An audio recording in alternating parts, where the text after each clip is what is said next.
Alright, so welcome guys to another video, and today we have a new mic review.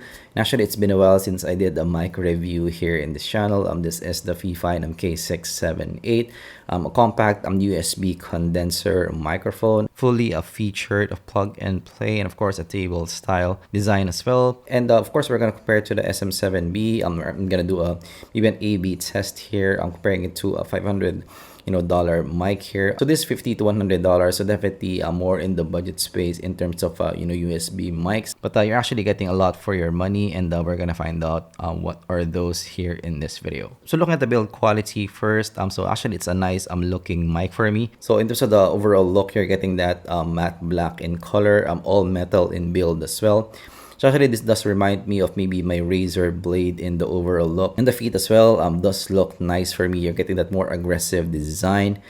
So you are getting that maybe Acer Predator-esque design in the feet there. So actually, for me, the feet design is better for me compared to my Samsung G-Track. So I do have other USB microphones here, and this is a bit more refined in the look for me. And there's the color as well, having that matte finish definitely looks nice for me. It does look sleek and minimalist in any table, and even the logo here is quite understated. This will play well with a lot of setups there, so definitely nice looking here overall. And the build quality as well feels really solid for me in the hand, especially for that $50 to $100. All metal in build. The feet is made of metal. The casing is metal. Even the cage, the mic cage is metal as well. The knobs as well feels good. Has some weight to it as well. If there's just one downside for me in the build quality, is the 3.5mm jack.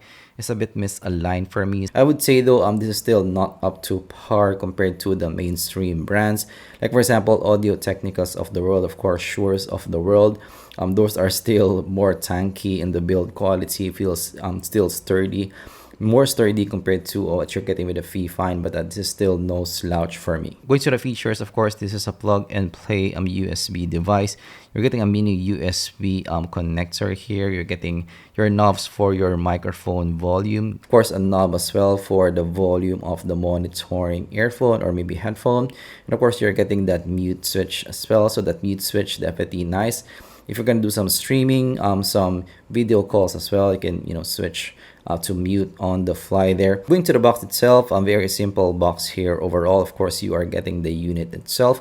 You're getting a mini USB connector, and you're also getting some manuals as well. And also you're getting that adapter to your maybe boom arm. Of course, having that mini USB in 2022 is a bummer for me. It will be better if this is USB-C. Of course, another con for me in the features is this doesn't have an XLR output, so I think that's a miss. It will be better if it has that, so it will be better for longevity. Like for example, the Shure MV7s of the world has that XLR port, so you can also use that in your interfaces if you do have one. Going to the size of the mic itself, it's actually quite small. When I unboxed it, I was expecting maybe a bigger device. So this has that bluish kind of design to it. So yeah, from the box itself, I was expecting maybe something as tall as this SM7B, but you're getting a very compact design here. But actually, one pro of that, of course, is this is more transportable compared to your other blue devices. And actually, I do like the way this folds as well with the stand. It will be easier for this to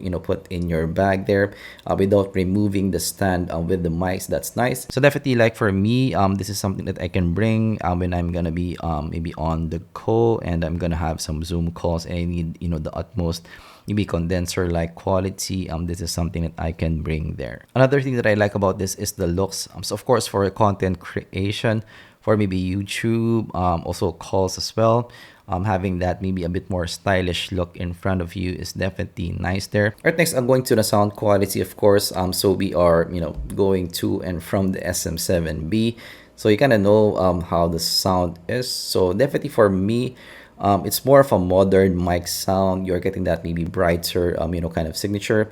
You're getting a bit of low end there, but definitely that accentuation in the vocal, the treble. So you're getting a bit more sizzle there on top. And this is maybe your usual condenser type of sound, and maybe small condenser type of sound. So you're still not getting that smoothness. So modern type of sound, brighter. So for some vocals, this will be nice.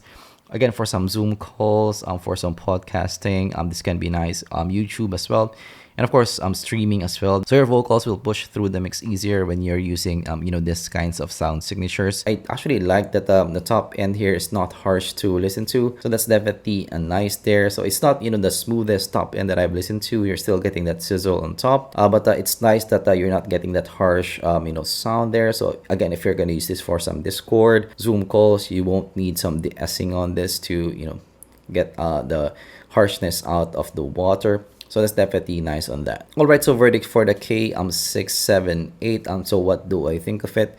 So I think you guys can listen to it as well. But this is a decent sounding condenser microphone, especially for the price that you are paying for. So you're getting a nicely built mic, all metal in build. You're getting usable monitoring as well. I mean, you're getting that nice design for some content creation. It will look nice in your shot. So yeah, it has a lot of things, a lot of check marks, especially for the price that you are paying for. Of course, some cons here, not having that XLR port can be a con, and also that 3.5mm jack, that misaligned one, it might be a manufacturing issue. So hopefully you don't encounter that in your unit if you do buy one. And also that matte finish as well, it might get more fingerprints. So if you're okay with those cons, this is a decent mic for the price that you are paying for. So that's my take with the Fifine K678. Of course, if you learned something, leave a like and subscribe for more content like this in the future. Are you using a Fifine mic? What do you think of them? Let me know down in the comments below. Thanks for watching, and I'm gonna see you guys in the next zpolt review.